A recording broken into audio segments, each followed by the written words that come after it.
This video is sponsored by Squarespace. Squarespace allows anyone to create their own personalized website, whether you're a business or artist, and it lets you do so without requiring any past experience in website creation.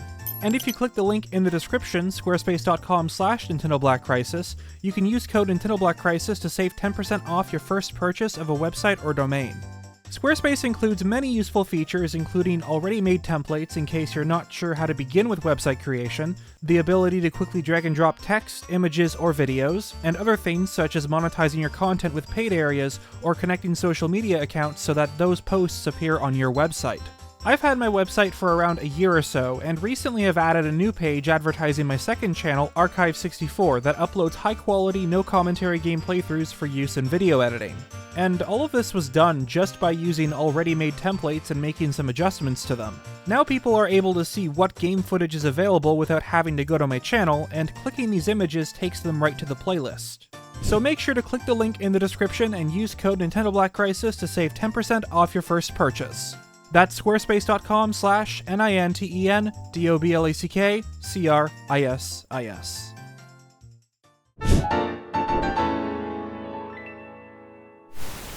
Before I begin today's video, I have a question to ask anyone who may be watching right now. Do you have a particular favorite or memorable moment of any Zelda game? If I had to guess, the answer would probably be yes. And if so, what is it about that moment that really stuck with you? It could be the characters, music, overall atmosphere, or something as simple as how much you liked what you were playing. Well, for today's video, I decided to look back at the series and talk about what I believe to be the most iconic moments of The Legend of Zelda. This also sort of doubles as a top 10 memorable moments list, as I feel that the two are very related. When I think of iconic moments, it's either something that you immediately think of when it comes to discussion over that game, which in my opinion is why it overlaps with favorite moments, or it's something that you feel represents the series as a whole. It could even be something as basic as a reference. With that said, let's get started.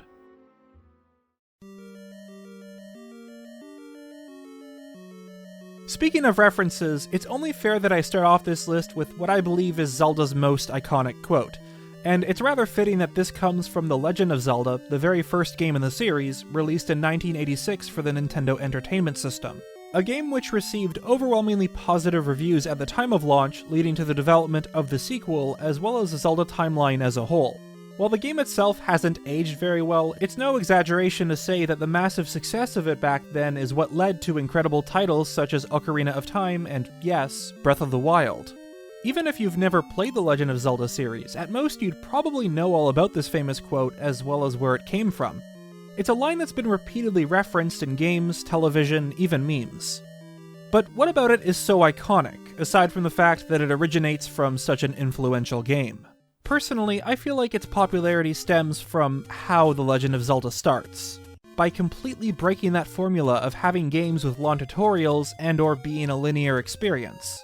This is a problem that's especially talked about when it comes to modern gaming and how much the developers hold the player's hand throughout the experience. Well, much like Breath of the Wild, the original Legend of Zelda broke this formula by immediately throwing you into the world of Hyrule with little to no explanation. The only bit of text the player ever gets, aside from the brief story summary, is from this man in a cave.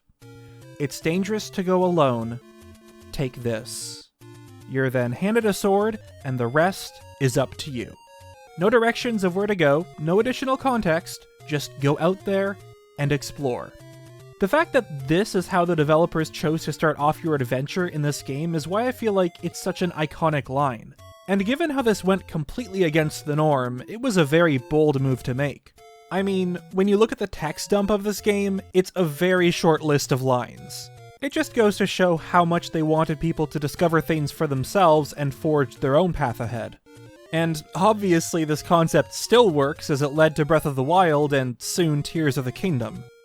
But there are also other things that originated in this game that have gone on to become staples in other titles, such as the Triforce, or Zelda, or that jingle effect that plays whenever you find a secret or solve a puzzle. Actually, now that I think about it, why didn't I put that jingle effect on this list? Oh well. Honorable mention, I guess?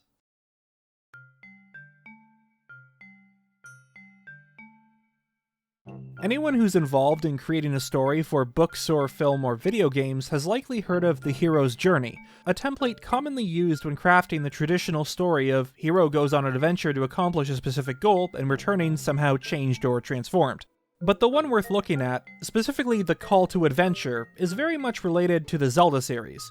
In fact, pretty much all stories follow this hero's journey template to some extent. Most of the times, these games start with an average kid waking up and suddenly being thrust into the conflicts of Hyrule. And when it comes to the call to adventure, the very first thing I think of is the main theme of The Legend of Zelda. Whenever I listen to this music, it just pumps me up. And while there are many examples I could pick, such as this piece from A Link Between Worlds that plays after acquiring the Master Sword,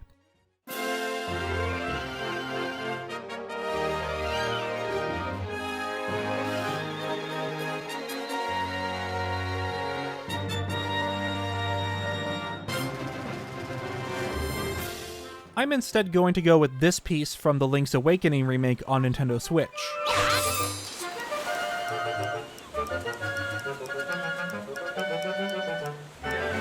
Look, I get it, it's not as glamorous or flashy as some of the other renditions, but there's just something about this piece in particular that really fits well with this game's atmosphere and art style. Like always, this game begins with Link waking up. After briefly talking to Marin, he steps outside to explore, confused by his surroundings, all while this mystic and rather calm music plays as a loop in the background. Eventually, you make your way to the beach, that same theme continuing all throughout your journey, until you notice something sticking out from the sand. A sword. And after you grab this blade, the game does a complete 180 on you and changes up the music to this much more upbeat tune. Sure, it might not be my favorite rendition of this iconic piece, but that warm fuzzy feeling I got following this moment is something I won't ever forget.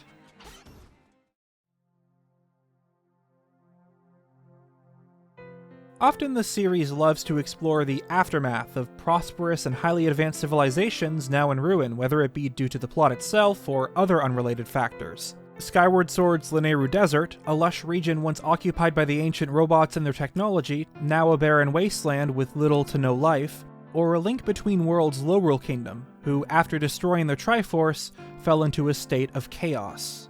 Stuff like this is why I absolutely love the series. It's one thing to know about a kingdom's past tragedy, but to actually see remnants of it in-game is an experience I'll never forget. But if someone asked me to pick out one moment in particular that best encapsulates the cycle of restoration, prosperity, and downfall of the series, what better example than The Legend of Zelda: The Wind Waker, a game full of bright and vibrant colors, where the player traverses the vast sea in search of adventure, accompanied by some of the most cheerful music in the series. And that is what makes your first visit to Hyrule Castle all the more unsettling. The moment you step in this place, the music changes to an almost haunting sound, the first few notes of this piece whiplashing your eardrums, immediately followed up with the castle theme. A grim reminder of Wind Waker's surprisingly dark and eerie past. A kingdom which, with the absence of a hero, was flooded by the gods in an attempt to prevent Ganondorf from taking Hyrule. A truth that's only revealed part-way through the story. When people think of dark Zelda games, usually ones such as Majora's Mask and Twilight Princess come to mind, and a lot of that is simply due to their art direction. But this is exactly why Wind Waker is all the more unnerving. It's not until you first step into this forgotten kingdom that you realize this game was never meant to be happy, it was never supposed to be bright or cheerful. All of that was simply a masquerade to hide a much more sinister truth. Of a kingdom which cried out for a hero that never appeared. To this day, whenever I enter Hyrule Castle for the first time, those same notes continue to make me feel uncomfortable. And that's exactly how it should be.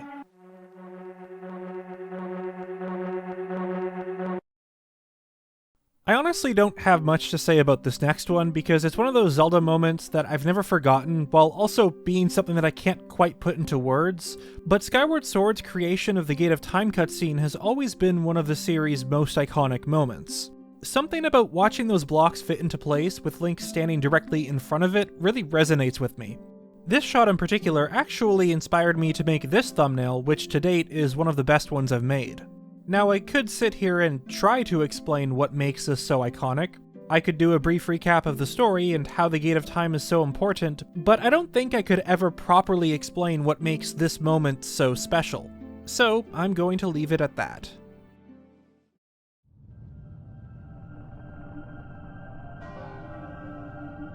The utter terror one feels the moment Final Hours begins playing is something that will always stick with you. A feeling of helplessness and vulnerability, drowned out only by the shaking of the earth and tolling of the bell. What was once a bustling town, now abandoned with the exception of a few residents, each coping with the end of the world in their own way. Some in denial, some cowering in fear, others accepting their fate. And as the moon gets closer and closer, you start to realize that, unlike other game overs, this one feels oh so much more real. You see, most games would probably cut to the game over screen immediately after this timer ran out, but Majora's Mask goes as far as to show you the moon crashing into Clocktown, seemingly killing everyone living in Termina, followed up by one of the most chilling lines that, to this day, is still referenced online. But what's truly horrifying about this moment is the realization that the only person hearing this music is the player. In reality, all the residents would be hearing in the final moments is utter silence, accompanied by the tremors of the ground and the deafening bell as it tolls away until the very last moment.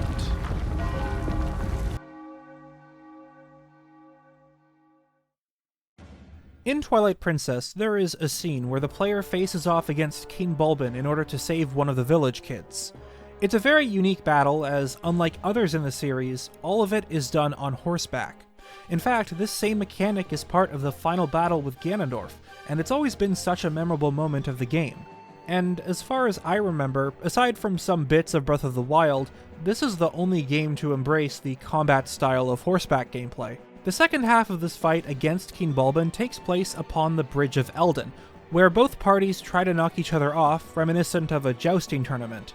Eventually, Link overcomes this challenge, followed up by one of the most memorable and iconic shots of the series.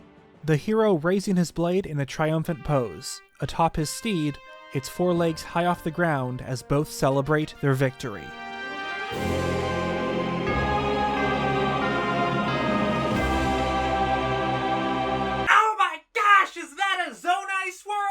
I mean, come on, how can you not love this shot?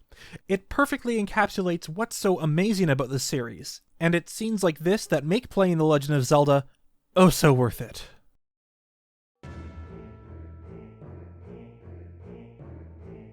I was very conflicted about this next one because I really wanted to include at least one major boss battle on this list. You know, in line with the whole, this moment in particular represents everything which makes this aspect of the series so good kind of thing. At first, I thought of all the Dark Link bosses of the series. For a lot of people, this was one of the most unforgettable moments of games such as Ocarina of Time, and could definitely be viewed as iconic given the uniqueness of this battle. But at the same time, what better villain to talk about than Ganondorf himself? Because, my goodness, what an amazing boss battle that was in Twilight Princess. 4 different phases: Possessed Zelda, Dark Beast Ganon, yet another immersive horseback battle, and finishing up with a classic one-on-one match. If this were a list ranking the worst to best final bosses, this would definitely come out on top. However, if we're talking about purely iconic moments, I gotta go with Ocarina of Time's Ganondorf battle. As this was Ganondorf's first appearance in the series, this confrontation at the end already has such a big impact on the series. Throughout the game, he establishes himself as a force to be reckoned with, going as far as to manipulate the player to open the way to the Sacred Realm for him.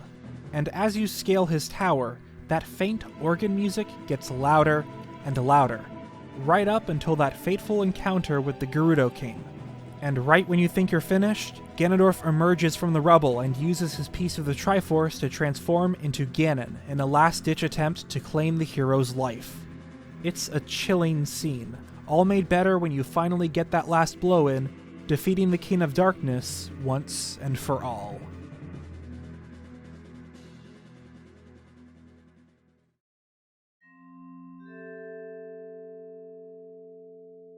Skyward Sword was such an important game for the franchise as it expanded upon many staples of the series, including the origins of the Master Sword, Zelda's connection to Goddess Hylia, and the establishment of the Kingdom of Hyrule and its monarchy. But most of all, it gave us an explanation as to why Ganondorf kept reappearing through Demise, or to be more specific, the Demon Tribe's curse. My hate never perishes. It is born anew in a cycle with no end. Those like you, those who share the blood of the goddess and the spirit of the hero, they are eternally bound to this curse. An incarnation of my hatred shall ever follow your kind, dooming them to wander a blood-soaked sea of darkness for all time. I wouldn't say that Demise himself is on the level of Ganondorf when it comes to memorable villains. It's more about what he says and how much of an impact that had on the series. And while people have debated on the topic of how logical the Zelda timeline really is, no doubt Skyward Sword played such a big part in providing that last quote-unquote key to that timeline. An origin story of sorts. In fact, the book Hyrule Historia was released alongside Skyward Sword, the book which gave us the Zelda timeline which is still referenced to this day, with a few minor adjustments of course. On the side of theories, I also believe that that's one of the reasons why this bit is such an iconic moment. I don't think people would have been as interested in the series if not for Skyward Sword and Demise, and we probably wouldn't have interesting discussions surrounding things such as Malice and the Demon Tribe. Sure, these things may have still been in the series, but interest in topics such as this wouldn't be nearly as extensive. And I, for one, am grateful for it.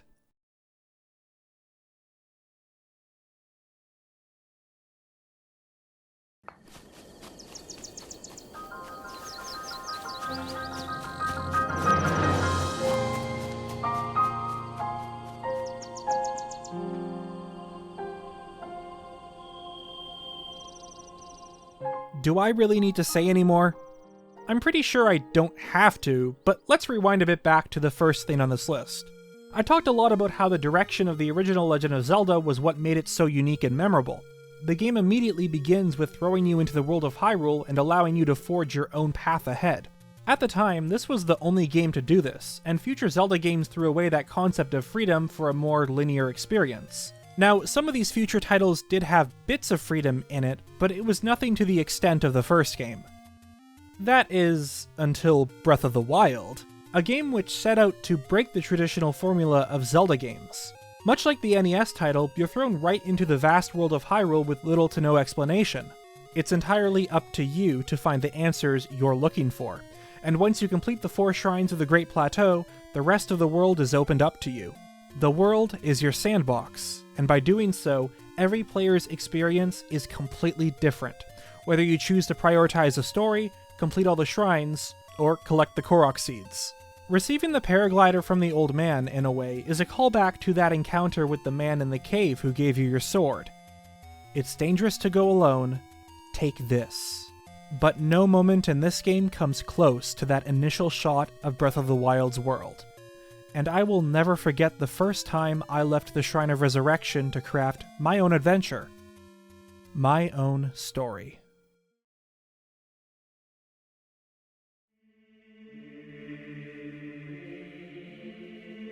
Look, I get that the last one is kind of obvious, but there was no way I could leave it off this list, because acquiring the Master Sword is, without a doubt, the most iconic moment in any Legend of Zelda game.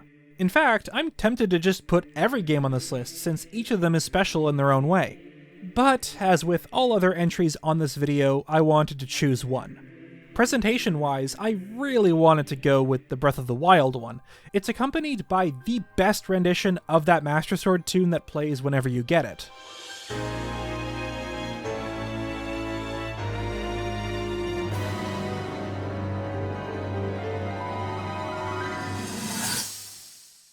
But instead, I decided to once again go with Ocarina of Time.